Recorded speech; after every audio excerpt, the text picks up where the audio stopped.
Let's make the easiest gluten-free sandwich bread, the original recipe I published in my first cookbook in 2011 that launched all the copycats out there. Whisk together a gluten-free flour blend with xanthan gum, instant yeast, cream of tartar, sugar, and salt. Add warm milk, melted and cooled butter, 2 egg whites, and 1 teaspoon of apple cider vinegar. In a stand mixer with the paddle attachment or a food processor with a plastic blade, beat until just combined.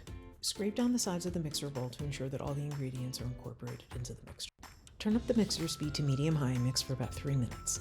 The dough will first gather toward the center of the bowl, then begin to stick to the side. Keep mixing until it takes on a whipped appearance.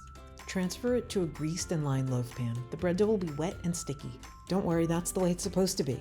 Smooth the top, cover with plastic, and allow the dough to rise until it's about 50% bigger than when it started. It won't double.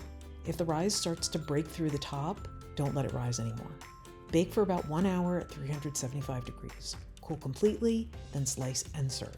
This amazing bread has a beautiful brown crust and it bends and squishes just like the real thing. Never settle for anything less ever again. For the recipe, check the link in the description or Google gluten-free on a shoestring bread recipe.